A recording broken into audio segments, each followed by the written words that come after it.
You are listening to WBHM Digital Broadcasting, the best in paranormal talk, only on Paranormal Experience Radio, broadcasting live out of Birmingham, Alabama.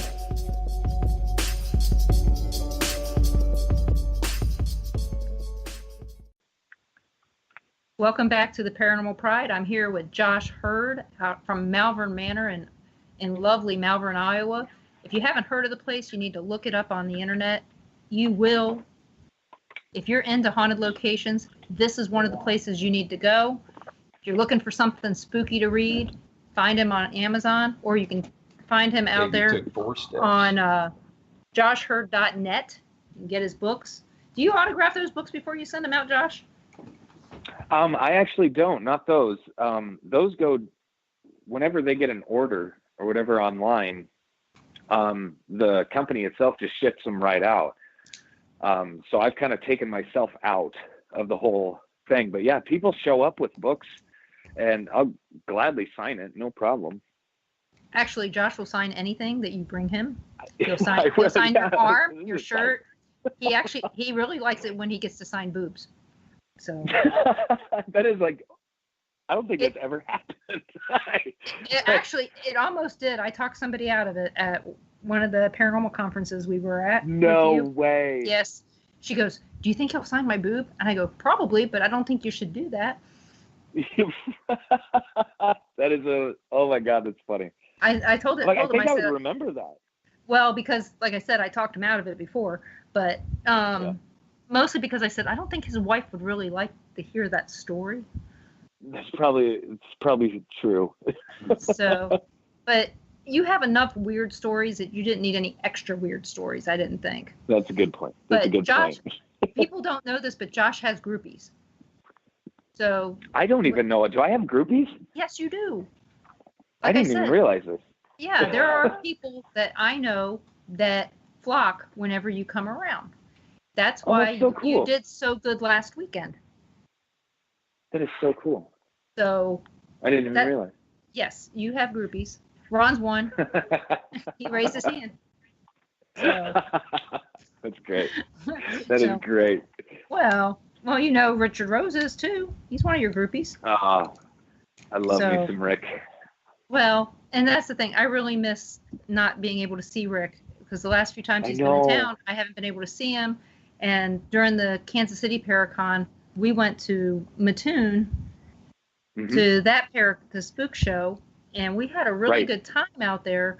But we just wanted to the people in Kansas City. We see the people in Kansas City, and we wanted to meet some new people and do more of an outreach type thing, and maybe do some cross connecting with other parts of the country. And I think it did good because in the chat, we have Tom McNicholas. He's a filmmaker as well. And he's the owner of Spook Show. And they do film premieres at a bunch of their different conferences that they have. So he's a good guy to have in your back pocket to get your films out there. So he's probably going to send you a friend request if he hasn't already. But it's somebody that you might want to know. And he's not really that far from you. He's in Chicago area, but it's something that I thought would be good for all of us to have more friends that we know face to face, even though we're not close, but we're getting closer. That's it's cool. Well, it's one thing to talk to somebody on Facebook and get to know them. It's different when you see them face to face. Yeah, absolutely. It's harder to say something negative about somebody that you've met. Oh yeah. And it's harder to. It's nice to be able to say, you know what, I know Josh Hurd. I know how he is. I know that look that he's making right now, where he's looking up at the ceiling and going, "I wish he'd shut the hell up." So like I said, I know I know these intricacies about you. Like I know these little intricacies about Kat and the different people in my chat. It makes it a lot more personable to me to be able to say, I actually know you. And so that was part of the reason why we went someplace else for a weekend. It's super cool. But, it was a nice change. Plus, we got to go to St. Louis and see Ron's mom and dad, which is always important. Heck yeah. You always mix family with everything. So, as you know, I do. Important. Yeah, well, it's important. Well, it's like with you. The first time I met my cousin as an adult was at Malvern Manor. That's right. That's right. So, like I said, remember that. We make it family. So, and you know what? She's in Denver. She's in Denver, and I haven't seen her since February. So, wow. I miss her. But, so, back to, I don't even remember what we were talking about before the break. We were talking about aliens and Dave. But we're going to be coming up on a break in about 9 minutes again. So, you know what? Yeah. We'll clear up a question that we had in the chat room. This is from Brenda. She asked, what got you into the paranormal field? So I had lost an uncle when I think I was like 12 or so. That's what your book said. When he passed away. And, it was one of those things. There was a lot of things surrounding his death that like really got me asking the bigger questions, I guess, and trying to understand the finality of death because I was finally old enough to get it. And he was really the first person that I had lost that was like really close to me. And so having all that go on, and then that's when I started literally just devouring any piece of paranormal literature I could get my hands on. Parapsychology works of Hans Holzer, Ed and Lorraine Warren, things like that, in reading like their case files. But that was the stuff that really got me into all of this. And then I just kind of fell down the rabbit hole, so to speak. Yeah. Oh, sorry. Apparently I got cough stuck in my throat. I forgot the name of which book that was in. That one was in When Ghost Hunting Goes Wrong, A Brush with Evil. So you guys can check that out in that book. And so, like I said, all of his books are out there on Amazon or on his page, and you can check those out. Some of those are actually on Kindle as well, aren't they? Yes. There's a few of them. There's a few of them that are just like Kindle exclusive, I think, is how that's set up. Yeah, I thought you had a couple that were, because I know I haven't read those. I know I have everything else. But of course, I lucked out. Yeah. I won a couple, so it makes it easy. Yeah. And we also got that Prison Town Paranormal are your groupies. Nice. So, see, I told you. Love it. I only tell the truth. You got to get used to that. I love it. So now you're gonna have to come all the way back down to Leavenworth. And have you heard about Leavenworth's underground? Have you heard about that? No. Yeah, Leavenworth has a hidden underground that was active a long time ago. Storefronts and Something everything. Like Prohibition type stuff? Or... No, pre-Civil War. Oh my God. Mm-hmm. Wow. That's impressive. Yeah, a friend of mine knows the owner of the shop, and he's been trying to get me in there. They needed a new medium for this year, and of course, well, I couldn't do it this year, and I never got up there to talk with her.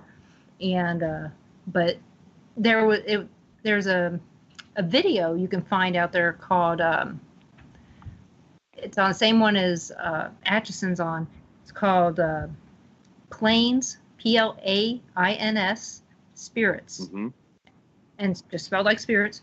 And it's a PBS special. And if you look that up, you'll find that they'll show you the underground town. Oh, wow. Yeah. And so there's a place called the Candle Queen where she's doing tours this weekend. But it's not very easy to get into because she's running the business during the day, and just how it is.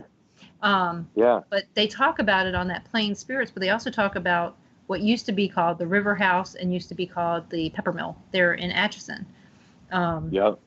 So it's kind of a really interesting story that they did. It's got to be, we did tours at the Peppermill 5 years ago. So this thing's got to be 6 or 7 years old, this video. So wow, check that out. Maybe you can do something about that with that. That's so cool. So, and Atlanta also has a hidden underground as well. Did you know that? No. Yeah. I read about that somewhere. Actually, I saw it on TV, but it's really kind of interesting that hidden undergrounds. Why would they have that? But yeah, no kidding, right? So, but the town that you live in, does it have any haunted history? It does. It's so interesting. So where I live in Tabor here, like I live right next to like the city park, right? And just across the park is this really cool, small little white house, very unassuming, but they just call it the Todd House. And, it's interesting because like back in the day, we're talking like the Underground Railroad, and all of that. Now, supposedly it wasn't just necessarily this one specific house. It was numerous houses, that were used in the Underground Railroad. But this house was kind of front and center because of the pastor, or the Reverend Todd, who owned that house. But it's so interesting because there's little windows that you can see at the very top of the house. And again, if you're not looking for it, you're not going to see it. But that's where they would look and peer out just to make sure that the coast was clear. And I've always wanted to like go into that house and investigate. And I was lucky enough, talking with a couple members of the Historical Society, and ultimately it was my buddy, who he just recently passed away. But he was the one that got us into that house. And there was so much weird crap that happened inside of this small little house. I mean, it was almost like you didn't know where to point the cameras, right? Because everything was happening so fast. Now, with it being a historical site and registered and all that fun stuff, you can't put any of that information out, just because, I guess they'll lose funding. Yeah, or something. I don't even know what it all is, but yeah, just crazy stuff. So, yeah. Like I said, I've heard all kinds of things about all the little towns around there from different family members. And just, our first story was, we're driving along and I look at coming through Clarinda, and just randomly, I go, I wonder how far Villisca is from here. Yeah. Okay. So we turn on the road and it says Villisca, either 11 miles or 9 miles. Yeah. Yeah. It's like super close. Yeah. And Ron's going, before this, he goes, it has to be in northern Iowa. My family's never talked about it, Oh. And so we're thinking, okay, well, it's got to, okay, whatever. We had no clue.